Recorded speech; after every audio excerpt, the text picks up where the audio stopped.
Hello tout le monde, j'espère que vous allez bien. On se retrouve aujourd'hui pour une nouvelle vidéo où je vais vous parler des sorties littéraires que j'attends le plus pour cette fin d'année 2021.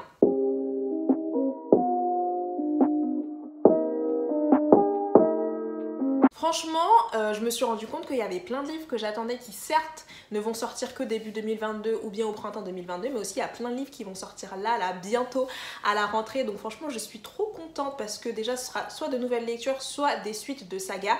Donc trop hâte. Cette vidéo va mélanger et les sorties en VF et les sorties en VO que je vais me procurer dès qu'elles vont sortir en VO.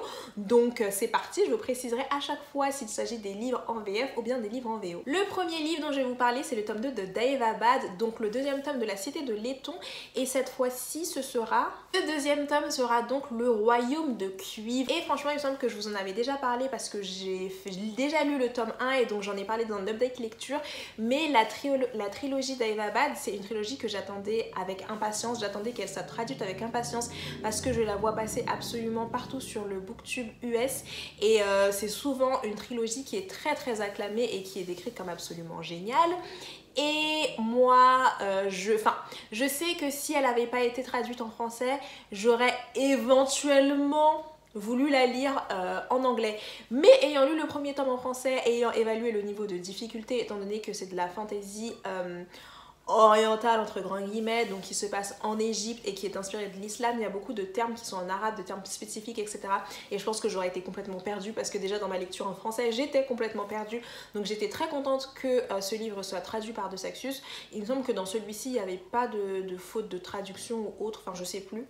Peut-être une fois, enfin je sais plus, mais en tout cas le tome 2 va bientôt sortir. Est-ce qu'on pourra le retrouver dès le 10 novembre en librairie? Donc j'imagine qu'il y aura encore une fois une version reliée et une version papier. J'ai juste trop hâte parce que les reliés étaient vraiment très jolis.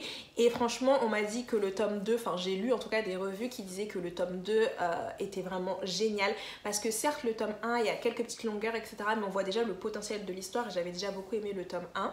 Donc le tome 2 apparemment est beaucoup plus explosif, enfin vraiment l'intrigue commence à s'accélérer etc. Donc j'ai très hâte de savoir ce que ça va donner et de retrouver les personnages de cette trilogie. Puis nous avons We Hunt the Flame de Elsa Faisal qui celui-ci est déjà sorti en VO encore une fois, donc ce sera également une traduction. Alors pour la petite histoire, je ne vous en ai pas parlé dans ma dernière vidéo, mais j'ai tenté de le lire en fait, donc j'avais proposé d'organiser une lecture commune sur Instagram et donc il y avait plusieurs personnes qui avaient répondu présentes et on a commencé à lire le livre, mais en fait le niveau d'anglais est tel qu'on n'arrivait pas à comprendre et que du coup on s'est tout dit mais en fait on va attendre la traduction parce que là c'était pas possible. Et vraiment malgré mes meilleurs efforts, c'est à dire que j'aurais pu continuer à le lire en anglais, mais non seulement je serais probablement passée à côté de la signification de toutes les phrases parce que la manière dont c'est tourné c'était extrêmement poétique etc, ça m'aurait pris énormément de temps et en plus ça m'aurait saoulée et évidemment ça aurait impacté sur mon avis, sur mes sentiments et en fait j'avais pas envie de lire le livre dans de mauvaises conditions parce que je sais que je l'aurais moins aimé si je m'étais forcée à le lire et ma lecture aurait été beaucoup plus fastidieuse. Donc j'ai préféré l'arrêter et attendre sa traduction et du coup j'ai appris qu'il sortira très prochainement chez De Saxus. J'ai pas exactement de date parce que moi on m'avait dit le 9 septembre mais ça m'étonnerait parce que ils ont déjà annoncé les sorties, donc l'or etc, et ils n'ont pas encore annoncé de We Hunt the Flame, donc je pense que ce sera un petit peu plus tard, mais j'espère que ce sera quand même sur la première partie de l'année parce que j'ai très envie de lire ce livre, je l'ai beaucoup vu passer etc, et puis le début m'avait l'air quand même pas mal intéressant, donc j'ai envie de savoir ce qui va se passer et de pouvoir apprécier ma lecture suffisamment et donc de le lire en français. Puis nous avons The Empire of Vampire. Et rien qu'en disant ce nom, je me suis dit mais qu'est-ce que c'est que ce nom? Enfin bref, l'Empire des Vampires de J. Christophe qui va sortir très bientôt étant donné qu'il sort le 7 septembre 2021. Je mets encore une fois un petit disclaimer parce qu'il y a eu pas mal de polémiques en ce qui concerne J. Christophe. Moi personnellement, encore une fois, c'est pas un auteur que je soutiens. Enfin, il y a des choses, je sais qu'il y a certaines choses pour lesquelles ils se sont excusés. Il y en a d'autres pour lesquelles on lui a dit plusieurs fois, mais visiblement, soit il voit pas le problème, soit il s'en fout complètement et moi je suis pas totalement d'accord avec ces choses, donc bon voilà. Mais il n'empêche que quand j'ai su que ce livre allait sortir, c'était il y a bien longtemps que je l'ai su et je me suis dit de la fantaisie adulte avec des vampires, et sachant que j'aime beaucoup comment écrit J. Christophe et j'aime beaucoup comment est-ce que ces personnages sont amenés. Enfin voilà, c'est vraiment de la fantaisie adulte et j'aime bien. Je me suis dit bon, un truc avec des vampires, bah va falloir absolument que je le lise.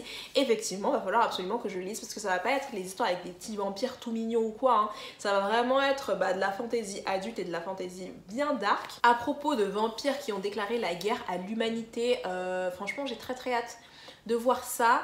Et j'espère qu'il sera relativement abordable pour que je puisse le lire en anglais, voilà. Mais je sais qu'il sera traduit dans la foulée par De Saxus, peut-être l'année prochaine, peut-être fin 2022, je sais pas encore. Mais j'imagine qu'il sera traduit en français par De Saxus. Mais en tout cas, sa sortie en VO, ce sera le 7 septembre. Puis nous avons The Gilded Wolves de Roshani Roshki, qui est cette fois-ci de la fantasy young adulte. Et en fait, ce livre, j'ai très envie de le lire parce qu'on m'a dit qu'il ressemblait beaucoup à Six of Crows. Et en fait, Six of Crows, j'ai beaucoup aimé les personnages, j'ai pas particulièrement aimé l'intrigue, mais c'est quand même un livre que je recommanderais. Donc voilà, ça j'en avais déjà parlé, etc. Et donc j'ai trouvé que c'était pas mal, et en fait apparemment c'est l'histoire d'un homme, il me semble, enfin d'un garçon en tout cas, qui doit recevoir son héritage, et pour cela il doit trouver un artefact très ancien et très précieux. Donc il va se voir affublé de différents compagnons qui ont tous un domaine de spécialité différents, etc. Et en fait je suis très curieuse de le lire parce que il a quand même des... Enfin, les revues sont assez mitigées, mais j'ai quand même envie de lui donner sa chance. Je sais que Eliana l'a lu et qu'elle lui a mis 4 étoiles sur Goodreads, il me semble, et je me fie suffisamment à ses avis. Et pareil, Estelle l'a lu aussi, elle m'a dit qu'elle n'avait pas tout compris, qu'elle n'avait pas compris tout ce qui se passait, etc. Elle l'a lu en anglais, donc c'est pour ça en fait que j'ai envie d'attendre qu'il sorte en français pour pouvoir apprécier suffisamment le livre, parce que s'il est compliqué, ça risque d'être un peu fastidieux. Par exemple, Six of Crows, je sais qu'en anglais il est un petit peu dur parce qu'il y a du vocabulaire particulier, il parle en slang, etc. Donc si c'est pareil dans ce livre, la lecture risque d'être un petit peu plus difficile, et c'est donc pour ça que j'ai très envie de le lire en français. Là je fais que regarder, mais j'arrive pas à trouver la date en français, donc je vous la mettrai là juste là ou bien en barre d'infos pour vous préciser quand exactement il va sortir. Puis nous avons Our Violent Ends, qui est donc les sequels, le tome 2 de Our Violent Delights de Chloé Gong, qui va sortir le 16 novembre 2021 en VO. Et franchement j'ai très hâte de savoir ce qui va se passer, parce que la fin du tome 1 se finit quand même pas mal sur un cliffhanger, donc j'ai envie de voir comment va évoluer la relation entre les personnages, etc. Et surtout que ça s'appelle Our Violent Ends, donc je me suis dit comment ça des fins violentes, comment ça, qu'est-ce qui va se passer? Enfin, je sais que c'est inspiré de Shakespeare, etc. mais je suis quand même très curieuse de savoir ce qui va se passer. C'est un livre que j'avais beaucoup aimé, j'ai beaucoup aimé la plume de Chloé Gong, j'ai beaucoup aimé la manière dont elle développait ses personnages et tout. Donc je me demande ce qu'elle va en faire dans le tome 2. Je pense que le rythme va être un petit peu plus accéléré et qu'on va avoir des révélations croustillantes. Donc là aussi j'ai hâte de voir ce que ça va donner. Ensuite nous enchaînons toujours sur une fantasy YA, et cette fois-ci c'est Vespertine de Margaret Rogerson, qui est aussi l'autrice de Sorcery of Thorns. Et bien que j'ai bien aimé Sorcery of Thorns, je l'ai même recommandé dans mes lectures pour commencer la fantasy, puisque je trouve que c'est un livre sympathique pour commencer la fantasy, sans qu'il se soit particulièrement ouf. Mais par contre le résumé de Vespertine me hype vraiment, je pense que l'histoire pourrait être vraiment pas mal. Donc on va suivre les aventures d'une jeune fille qui travaille avec des sortes de nonnes en fait, qui va s'occuper des corps des personnes qui sont mortes, des cadavres, pour être sûr que les esprits passent bien dans l'au-delà et qu'il ne reste pas en fait à embêter les vivants. Elle a un passé assez mystérieux, donc elle aime pas trop parler avec les gens, et c'est pour ça qu'elle préfère un petit peu la compagnie des morts. Sauf qu'un jour le couvent où elle est va être attaqué par des soldats qui sont totalement possédés, et en fait elle va se rendre compte que encore une fois il y a un grand ennemi qui est un peu en train de ramper dans les ombres, voilà, de prévoir des plans diaboliques, mais que du coup pour stopper ce grand mal elle doit devenir une Vespertine. Or la dernière prêtresse qui était une Vespertine est apparemment décédée, donc elle va devoir demander de l'aide à quelqu'un de totalement inconnu pour arriver à son objectif, pour stopper ce grand mal. Et apparemment c'est une histoire qui mêle magie noire, revenants, etc., etc. Donc je pense que l'atmosphère sera assez gloomy, ce qui pourrait être pas mal pour le Pumpkin Challenge, tiens je suis en train de me dire, pour la période un peu de octobre-novembre. Et je sais plus si je l'ai dit, mais il sort le 5 octobre, donc vraiment parfait. Et j'ai très hâte de savoir ce qu'elle va proposer, parce que Margaret Rogerson propose quand même des personnages qui sont pas mal intéressants. Moi j'avais bien aimé le personnage de Silas dans Sorcery of Thorns, donc je me demande ce qu'elle va faire dans ce livre là, qui sera apparemment une duologie. Et pour terminer, en sortie VO, toujours sur du fantasy young adulte, un livre que j'ai vraiment trouvé incroyable, donc l'Empire des Cubes, le tome 2 qui sort très bientôt. Et il sort très bientôt étant donné qu'il sera disponible le 11 novembre novembre. J'avais trouvé que le premier tome était juste génial, hyper original. Donc j'ai très hâte de retrouver les personnages, de savoir où est-ce que l'histoire va nous mener, etc. De retrouver Lynn. Je vais vous spoiler, je ne vais rien ajouter. Mais voilà, c'est une sortie que j'attends avec impatience. Je me demande si je vais pas d'abord le lire en anglais et peut-être attendre la traduction.